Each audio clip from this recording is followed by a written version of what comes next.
Bienvenue dans cette partie 4 sur le couple dans le plan de Dieu. Donc partie 4, je pense que cette vidéo, ce message sera en deux parties. Donc nous allons parler maintenant de la relation de l'époux et de l'épouse dans le couple. Donc ça sera déjà une introduction, on va dire, avec ce message. Nous creuserons un peu plus par la suite. Et donc nous allons parler de la relation du couple dans le plan du Seigneur. Voilà, nous allons commencer. Donc nous savons qu'on va faire un petit peu, on va revenir un petit peu en arrière sur le message que le Seigneur nous donne dans la Genèse. Donc il faut savoir que le Seigneur a prévu que l'homme quitte son père et sa mère, qu'il s'attache à sa femme et qu'il forme avec elle une seule chair. Donc comme je disais, dès le livre de la Genèse, il en est ainsi.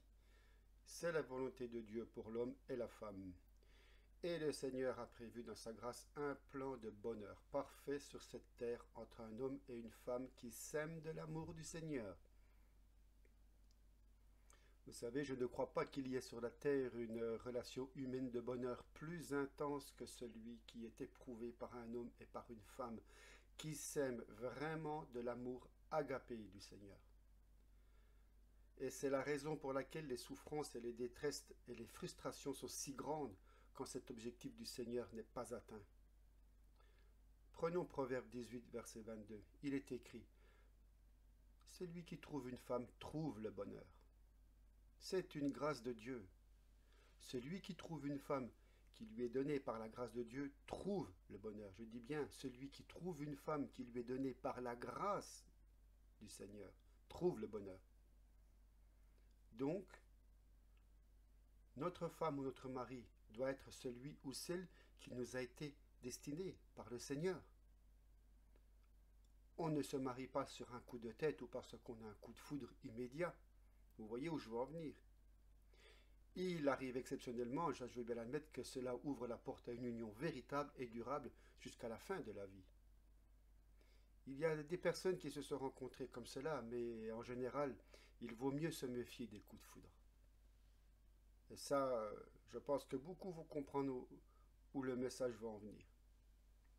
Il vaut mieux laisser le Seigneur nous convaincre qu'il s'agit du bon ou de la bonne partenaire. Mais il y a vraiment une joie et un bonheur intense prévu dans le plan de Dieu pour cette union de l'homme et de la femme.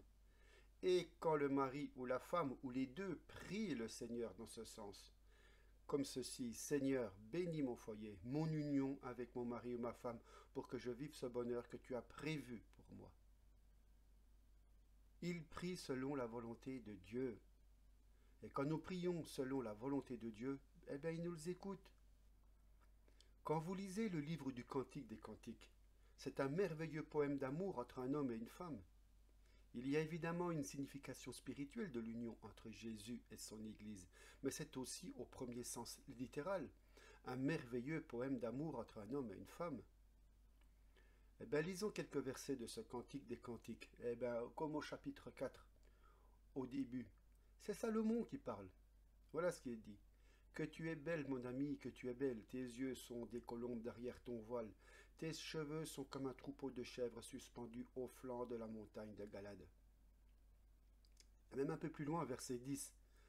Que de charme dans ton amour, ma sœur, ma fiancée. Comme ton amour vaut mieux que le vin, et combien tes parfums sont plus suaves que tous les aromates. Et encore un peu plus loin, verset 12. Tu es un jardin fermé, ma sœur, ma fiancée, une source fermée, une fontaine scellée. Rien de plus agréable qu'un jardin fermé et avec une fontaine au milieu, un jardin personnel, rempli de belles fleurs, de belles plantes odorantes, où nous avons seuls le droit d'entrer et de profiter de ces choses merveilleuses qui nous entourent.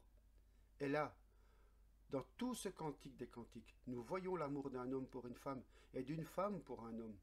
Mon bien-aimé est à moi, je suis à lui, tu es à moi. Voilà ce qui est dit dans la parole. C'est cette relation que le Seigneur veut établir spirituellement entre une épouse pure, sans rides ni taches, et un fiancé. Un époux céleste dans la sainteté, dans la pureté incorruptible de l'amour divin. Vous savez, dans le livre de l'Apocalypse, au chapitre 21, nous lisons au premier verset. Puis je vis un nouveau ciel et une nouvelle terre, car le premier ciel et la première terre avaient disparu et la mer n'était plus. Et moi, Jean, je vis descendre du ciel, d'auprès de Dieu, la ville sainte, la nouvelle Jérusalem, préparée comme une épouse qui s'est préparée pour son époux. Et j'entendis du ciel une forte voix qui disait, voici le tabernacle de Dieu est avec les hommes. C'est l'épouse du Seigneur, la nouvelle Jérusalem, l'église vivante de la vie du Seigneur, pure, sainte, qui descend du haut du ciel, qui réjouit le cœur de son Dieu par sa sainteté. Il lui a été donné de se préparer. Lisons au chapitre 19 au verset 7. Réjouissons-nous et soyons dans l'allégresse et donnons-lui gloire, car les noces de l'agneau sont venues et son épouse s'est préparée. Et il lui a été donné de se revêtir d'un fin lin éclatant, pur, car le fin lin, c'est la justice des saints.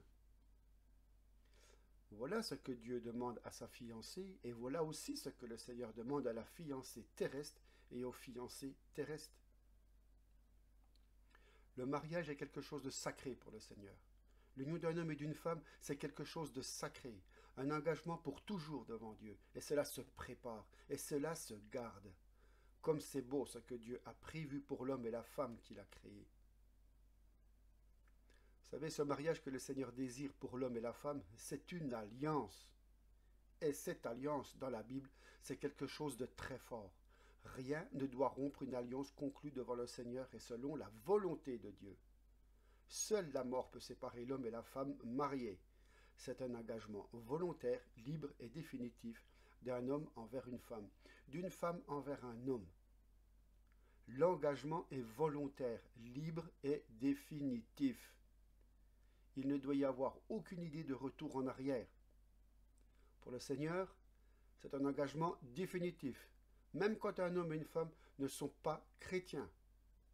C'est clair. Même quand même s'ils ne connaissent pas Dieu, pardon. Quand ils se marient pour Dieu, il s'agit d'un engagement définitif, même s'ils ne s'en rendent pas compte. Ils sont mariés devant Dieu, même s'ils ne le connaissent pas. Nous lisons dans Ésaïe 61, verset 10, comment vraiment le Seigneur parle des fiançailles qui préparent le mariage. On n'est pas obligé de faire un bon repas familial pour se fiancer, mais il y a un engagement d'un jeune homme, d'une jeune femme, un engagement d'une promesse de mariage dans les fiançailles. Et chez les Juifs, par exemple, dans la Bible, les fiançailles étaient quelque chose d'extrêmement fort, très proche du mariage. Quand un homme se fiançait, quand une femme se fiançait, ils étaient promis l'un à l'autre et normalement, rien ne devait briser cette promesse de mariage, sauf un événement vraiment extraordinaire et inattendu, comme dans le cas de Marie et de Joseph, où Joseph voulait briser ses fiançailles parce qu'il s'était aperçu que sa fiancée était enceinte. Mais ce sont des choses vraiment exceptionnelles à ce niveau-là. Les fiançailles étaient destinées à faire meilleure connaissance et à préparer l'union définitive du mariage. La coutume juive du mariage encore en vigueur aujourd'hui est extraordinaire. Les fiançailles se font environ 1 an à peu près avant le mariage. Et pendant toute la durée des fiançailles, les fiancés se préparent activement au temps du mariage où ils vont être unis pour toujours. Ils s'y préparent, et sur tous les plans spirituels et matériels. La fiancée prépare son trousseau, le fiancé prépare sa maison, etc. Ils s'y préparent. Ils se connaissent du coup mieux, et la coutume juive veut que le fiancé ne prévienne pas à sa fiancée du jour où il viendra la prendre comme épouse. En général, il vient la nuit et la fiancée se prépare, elle attend. Et quand le fiancé vient frapper à la porte une certaine nuit, elle est prête. Son trousseau est prêt et elle est prête à partir avec son fiancé. C'est une coutume juive, mais c'est extraordinaire comme image par rapport à Christ et à l'Église. Nous sommes fiancés à un seul époux qui un jour viendra nous chercher. Elle viendra comme un voleur de la nuit et elle nous dit « Veillez et priez ». Soyons prêts en tant qu'épouses préparées pour le Seigneur. Soyons prêts. Revêtons-nous des œuvres justes des saints. Préparons notre trousseau spirituel. Le fiancé viendra sans prévenir, mais nous ne serons pas surpris, nous serons prêts. Ces fiançailles sont destinées à la préparation du mariage et dans Ésaïe 61 au verset 10, il nous montre la joie de cette union du fiancé et de la fiancée. Je me réjouirai en l'Éternel, mon âme sera ravie d'allégresse en mon Dieu, car il m'a revêtu des vêtements du salut, il m'a couvert du manteau de la délivrance, comme le fiancé s'orne d'un diadème, comme la fiancée se pare de ses joyaux. Et dans Ésaïe 62, verset 4, on ne te nommera plus délaissé, on ne te nommera plus la terre désolation, mais on t'appellera mon plaisir en elle, et l'on appellera la terre épouse. Car l'Éternel met son plaisir en toi, et la terre aura un époux. Comme un jeune homme s'unit à une vierge, ainsi tes fils s'uniront à toi. Et comme la fiancée fait la joie de son fiancé, aussi tu feras la joie de ton Dieu. Donc on comprend bien que la fiancée fait la joie de son fiancé et inversement. Et ils se préparent, ils apprennent à se connaître, ils préparent ces moments où ils seront unis pour toujours devant Dieu. Et vous savez, cette préparation ne doit pas se faire n'importe comment. Je pense que quand il s'agit en particulier d'un jeune homme chrétien et d'une jeune fille chrétienne, ces temps de fiançailles sont des temps extrêmement importants, qui ne doivent pas être passés n'importe comment, comme des fiancés peuvent le faire dans le monde actuellement. Il est nécessaire de se garder sexuellement pur. C'est très important de le répéter. Il est aussi important d'éviter les tentations et les situations où les fiancés pourraient tomber dans le péché.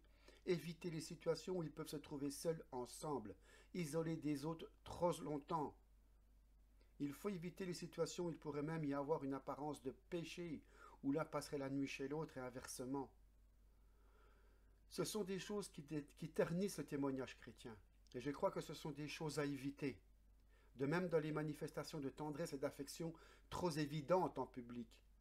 Vous comprenez ce que je veux dire? Il y a une décence et une pudeur à respecter chez les fiancés chrétiens. Alors jusqu'où faut-il aller? Je pense que l'Esprit du Seigneur nous le montre et nous devons être sensibles à la direction du Saint-Esprit pour nous dire « Attention, là tu vas trop loin, là tu tombes dans l'impudicité ou dans la convoitise, ou dans une attitude qui est un mauvais témoignage pour d'autres. » En tant que chrétiens, nous devons nous fiancer ou nous marier, évidemment, qu'avec un autre chrétien. J'insiste sur ce point.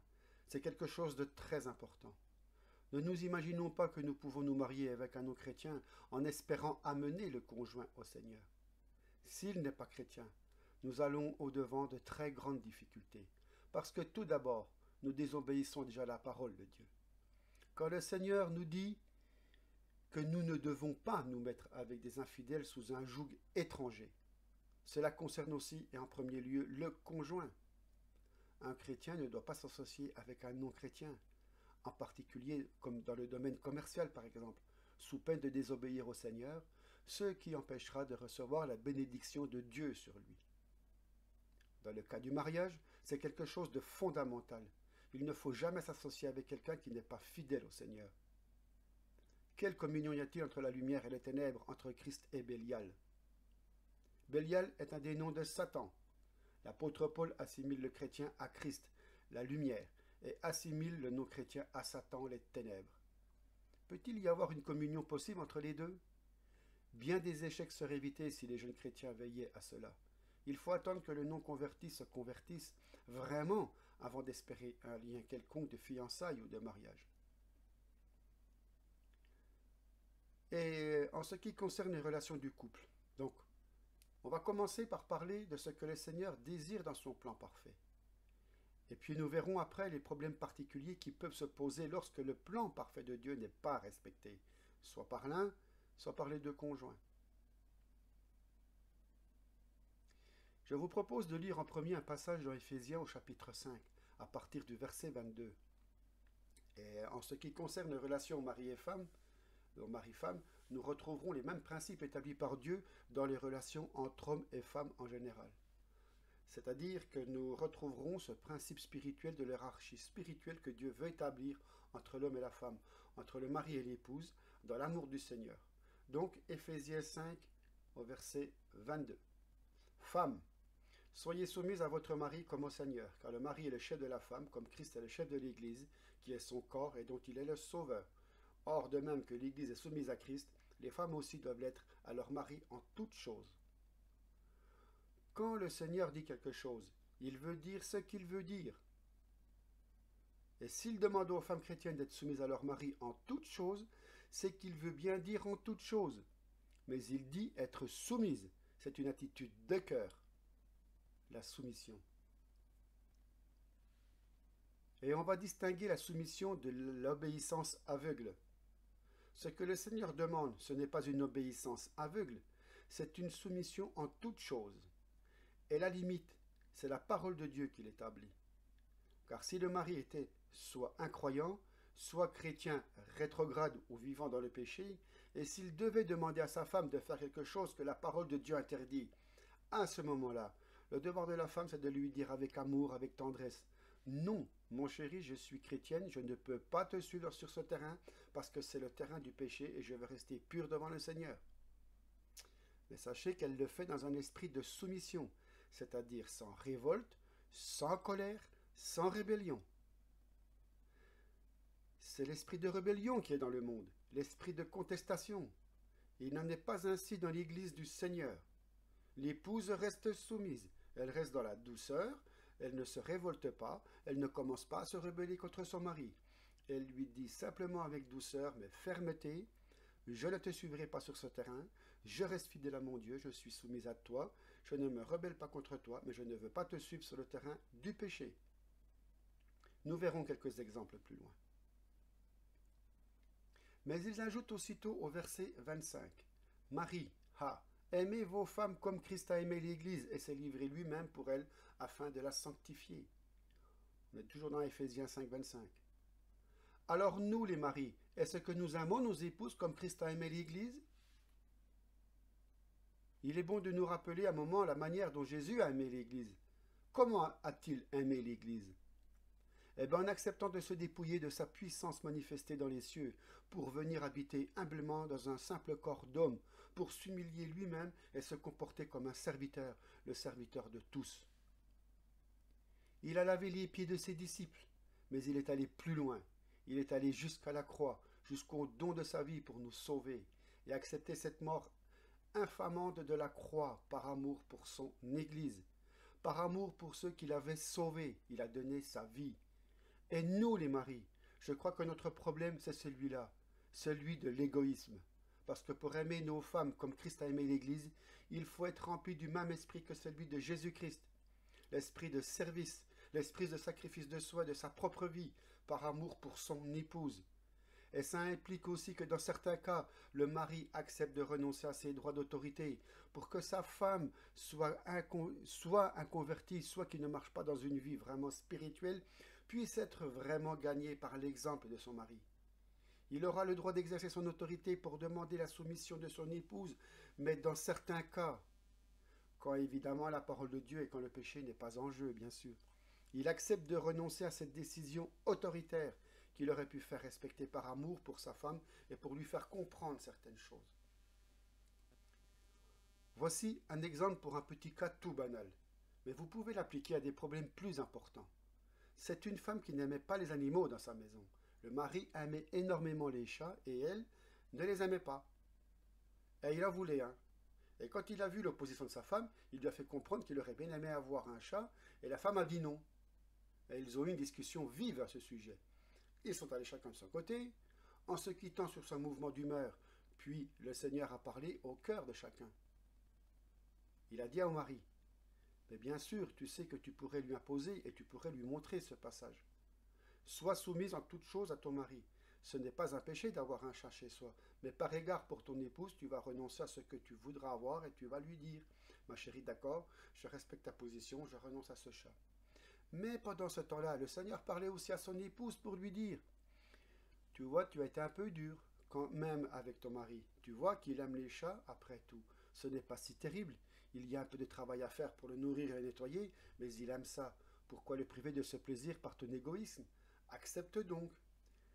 Elle a dit, oui Seigneur, je capitule. Eh bien, ils se sont retrouvés et ils ont eu une conversion fort intéressante et ils ont vu comment le Saint-Esprit peut agir pour régler ce problème. Et à la limite, je dirais que cela n'avait même plus d'importance qu'il y ait ou pas le chat, parce que tous les deux avaient accepté de renoncer par amour pour l'autre à leurs droits. Et si nous avons le réflexe d'appliquer cela à des problèmes bien plus importants, nous aurons la clé, ou nous aurions la clé de la solution de beaucoup de tensions entre mari et femme. Par amour réciproque, acceptons de renoncer à certains droits. Et c'est cela qu'il veut dire. Aimez vos femmes comme Christ a aimé l'Église et s'est livré lui-même. Alléluia. Et nous avons besoin de la grâce de Dieu, nous, Marie, pour vraiment être remplis de cet amour vis-à-vis de nos épouses. Et nous leur faciliterons grandement la tâche que Dieu leur demande, c'est-à-dire d'être soumis à des maris qui les aiment comme Christ a aimé l'Église. Et dans un autre passage, Colossiens 3, verset 18, Paul reprend la même idée. Femmes, soyez soumises à vos maris comme il convient dans le Seigneur. C'est une chose convenable, c'est-à-dire qui fait plaisir au Seigneur, qu'une épouse soit soumise à son mari. Et il ajoute, Marie, aimez vos femmes, ne vous aigrissez pas contre elles. Ne soyons pas remplis d'aigreur, d'amertume, mais aimons-les parce que l'amour du Seigneur ne s'agrée pas. Il est plein de patience et de bons fruits. Aimez vos femmes. Et le Seigneur le répète dans plusieurs autres passages, comme si le problème de la femme c'était une difficulté à se soumettre et le problème des maris, une difficulté à aimer. Et je crois que le Seigneur connaît bien le fond de nos cœurs, il les connaît bien, et c'est la raison pour laquelle il peut apporter sa guérison. Dans 1 Pierre 3, l'apôtre Paul dit, Femmes, soyez soumises de même à vos maris. Et le de même est important parce que de même se rapporte au passage qui précède. Et si nous lisons le passage qui précède au chapitre 2 et au verset 13, Soyez soumises à cause du Seigneur à toute autorité établie parmi les hommes. Et parmi ces autorités, il y a celle du mari. Et au verset 18, Serviteurs, Serviteurs, soyez soumis en toute crainte à vos maîtres, non seulement à ceux qui sont bons et doux, mais aussi à ceux qui sont d'un caractère difficile. Il est plus facile, évidemment, pour une épouse d'être soumise à un mari qui est d'un caractère bon et doux. Mais que faire quand il est d'un caractère difficile? La parole est claire. Sois soumis en toute crainte, c'est-à-dire en toute crainte du Seigneur, à ton maître, même s'il est d'un caractère difficile. Car c'est une grâce. Ce n'est pas une excuse pour nous, Marie, bien sûr.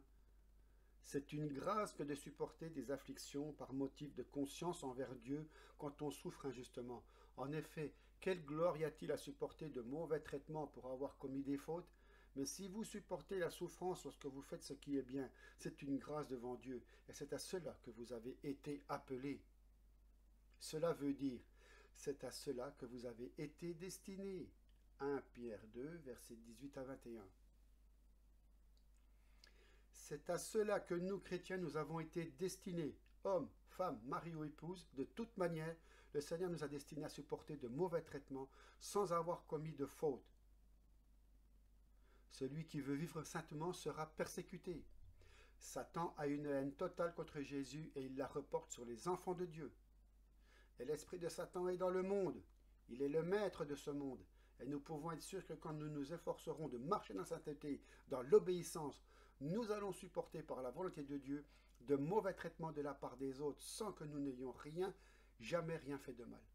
C'est la volonté de Dieu. Nous ne devons pas nous étonner quand cela nous arrive, mais nous devons le considérer comme une grâce.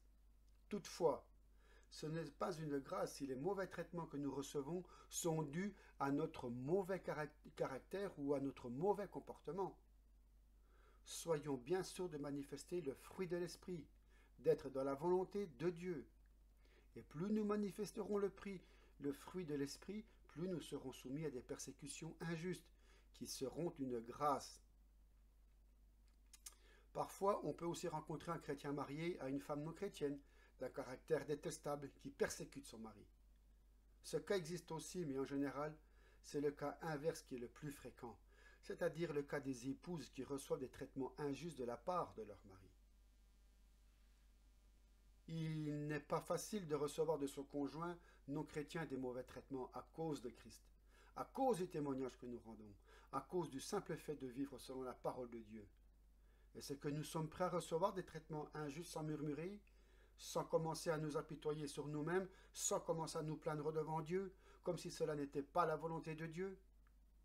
Sommes-nous si ignorants de la parole du Seigneur qui nous dit clairement, c'est à cela que vous avez été appelés. Vous, chrétiens, vous avez été appelés à recevoir des traitements injustes. Pourquoi?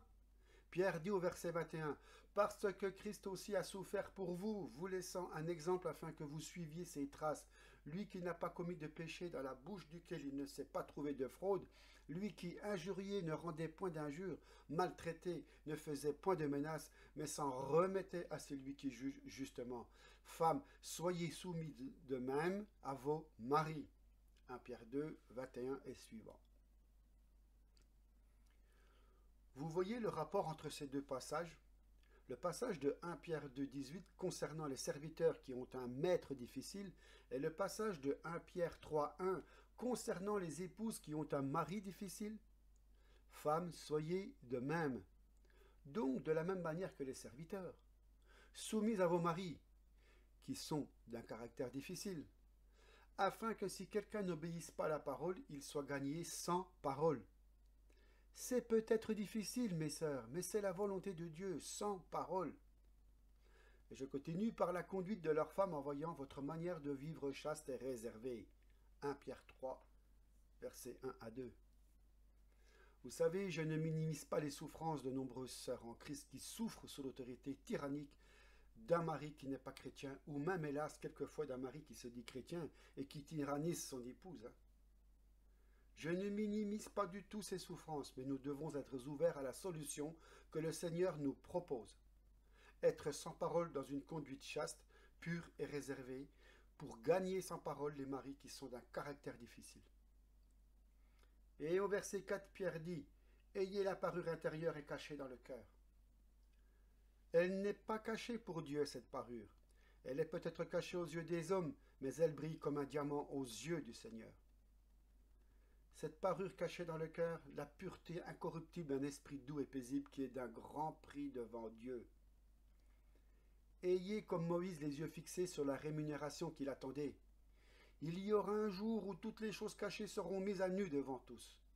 Il y aura un jour où chacun nous aurons à rendre compte de chacune de nos paroles, dit Jésus, de chacun de nos actes, de chacune de nos pensées. Que nous soyons chrétiens ou non, nous aurons à en rendre compte. Mais il y aura dans le ciel des récompenses, mais de nombreux chrétiens seront sauvés, comme au travers du feu, sans récompense, dit fruit de leurs œuvres. Il y aura dans le ciel des récompenses, mais de nombreux chrétiens seront sauvés, comme au travers du feu, sans récompense des fruits de leurs œuvres. Ils éviteront le jugement éternel, mais ce sera terrible de voir toutes leurs œuvres brûlées par le feu du Saint-Esprit au jour du jugement, parce que ces œuvres n'auront pas été faites dans le Seigneur. Ils n'auront pas construit avec de l'or, avec du diamant, ils auront construit avec de la paille. Ici, nous voyons un diamant merveilleux, une parure incorruptible, un esprit doux et paisible qui est d'un grand prix devant Dieu. Alors, mes sœurs bien-aimées qui souffrez, consolez-vous dans ces paroles et sachez que le Seigneur est pour vous. Si vous acceptez de renoncer à vos droits, de rester soumises devant vos maris tyrans, de continuer à intercéder pour eux, à les aimer dans le Seigneur, à leur faire du bien. Et je réalise que ce ne sont pas des choses faciles, mais ce sont des choses pour lesquelles vous pouvez compter sur l'appui total de l'agneau de Dieu qui a donné sa vie pour les hommes. Vous pouvez compter sur l'appui total du Père Céleste qui juge d'un grand prix devant ses yeux l'attitude que vous aurez devant vos maris. Et c'est ainsi que vous les gagnerez. Et c'est bien là le but, n'est-ce pas? Les gagner à Christ. Vous les gagnerez de cette manière parce que c'est la parole de Dieu qui le dit.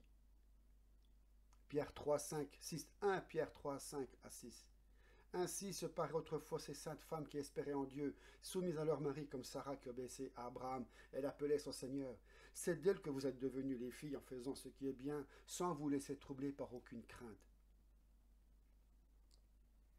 L'amour parfait chasse la crainte. 1 Jean 4, 18. Eh bien, si nous avons cette crainte dans le cœur, dans nos relations avec notre conjoint, c'est que nous ne sommes pas encore dans l'amour parfait. Que peut-il nous faire? Nous enlever la vie? Même nous tuer? Mais qu'est-ce que cela peut enlever devant le Seigneur? Nous n'avons rien à craindre de ceux qui nous persécutent. Nous n'avons qu'à craindre de désobéir au Père des esprits qui juge chacun. 1 Pierre 3, 7.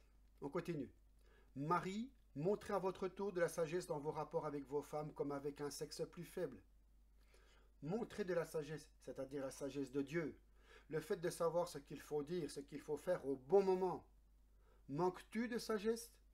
Regarde ce que dit l'apôtre Paul. Si quelqu'un d'entre vous manque de sagesse, qu'il la demande à Dieu, qui donne à tout simplement et sans reproche, et elle lui sera donnée. Vous lirez ça dans Jacques 1, verset 5. Donc nous n'avons, nous, aucune excuse de manquer de sagesse dans nos rapports avec nos épouses. Si nous en manquons, demandez-la à Dieu, demandons-la à Dieu et recevons-la avec foi. Seigneur, je crie à toi, je manque de sagesse, je le confesse. Je ne sais souvent pas ce qu'il faut faire avec mon épouse. J'agis de travers, je parle de travers. Donne-moi ta sagesse, Seigneur, au nom de Jésus. Et on en fait un sujet de prière constante et persévérante. Et je verrai la sagesse de Dieu se manifester dans ma vie, dans mon comportement envers mon épouse, dans mes rapports avec ma femme. 1 Pierre 3,7 nous dit « Honorez-les comme devant aussi hériter avec vous de la grâce de la vie. » Et c'est en ce sens-là qu'il n'y a en Dieu, en Jésus, ni homme ni femme. C'est que nous sommes tous un en Christ. Nous hériterons tous de la même vie éternelle. Honorez-les. Qu'il en soit ainsi afin que rien ne vienne faire obstacle à vos prières. 1 Pierre 3, verset 7. Il y a sans doute certains d'entre vous, maris chrétiens, des prières qui n'ont jamais été exaucées parce que jusqu'ici, vous avez refusé d'honorer votre femme. Et qu'est-ce que ça veut dire, honorer son épouse? Cela veut dire lui rendre honneur. Ne pas parler mal d'elle en public, ne pas la diminuer en public, ne pas lui porter tort en public. Nous la déshonorons si c'est le cas. L'amour couvre toutes les fautes, mais nous devons l'honorer, reconnaître publiquement ses mérites, la louer et la remercier. Et si nous commençons à le faire de bon cœur et non pas comme un pesant fardeau, de bon cœur parce que nous reconnaissons les mérites de notre épouse et nous désirons de tout cœur l'honorer comme l'aide précieuse que Dieu a prévue pour moi, pour nous les hommes, à ce moment-là, nous verrons les écluses des cieux s'ouvrir de nos prières être davantage exaucées. Parce que je vous assure que quand Dieu ferme une porte, personne ne peut l'ouvrir. Ce ne sont ni les cris, ni les supplications, ni les jeûnes, ni les prières qui feront ouvrir une porte si toi, mari, tu continues à ne pas honorer ta femme. Et au verset 8, Pierre ajoute « Enfin soyez tous, donc bien mari et femme, animés des mêmes pensées et des mêmes sentiments, pleins d'amour fraternel, de compassion, d'humilité. » J'aime bien ressentir dans mon cœur l'amour de Christ pour mon épouse. C'est un amour complet sur tous les plans, un amour conjugal et aussi un amour fraternel du Seigneur, parce qu'elle est ma sœur en Christ et mon épouse aussi. Et je dois aussi être rempli de cette amitié fraternelle. C'est plus que l'amour-passion, c'est l'amour-amitié qui te permet de dire « Je t'aime comme un frère, comme une sœur, je t'aime comme une épouse bien-aimée, comme un époux bien-aimé. » Amen. Nous devons être ensemble dans ce que le Seigneur veut que nous fassions.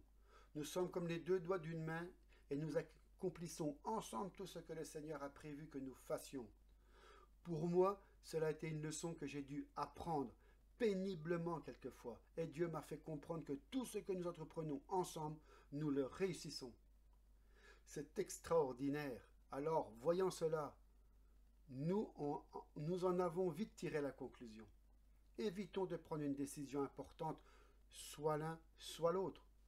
Nous nous sommes rendus compte que quand c'était le cas, quand nous prenions une décision importante sans consulter l'autre, et sans nous être mis d'accord et en parlant, en priant, ça ne marchait pas. Alors que quand nous en parlons, quand nous nous mettons d'accord ensemble, le Seigneur met sa bénédiction. Vous connaissez la promesse de Jésus dans Matthieu 18, verset 19 ? Je vous dis encore que, si deux d'entre vous s'accordent sur la terre pour demander une chose quelconque, elle leur sera accordée par mon Père qui est dans les cieux. Quand deux se mettent d'accord dans leur cœur, et le terme du mot grec utilisé, c'est symphonaïm, si je prononce bien, être un symphonie dans le cœur. Quand un mari est une femme, un époux et une épouse sont en symphonie dans le cœur parce qu'il n'y a pas d'ombre, pas de nuage entre eux. Ou s'il y en a eu, ils ont été confessés et lavés dans le sang de Jésus. C'est évident. Quand ils se mettent d'accord pour demander quelque chose au Seigneur, il le leur donne. Mais ça, c'est révolutionnaire, c'est fantastique. Et le diable sait très bien. Et la première des tâches qu'il a en tête, c'est de briser l'unité du couple parce qu'il connaît cette promesse de Jésus. Si deux d'entre vous s'accordent, alors soyons en symphonie avec notre épouse, nos époux, notre épouse. Ayons ce but devant les yeux, être en symphonie, chacun sur son ton différent, bien les deux en harmonie. Et là, notre prière a de la puissance devant Dieu. Amen.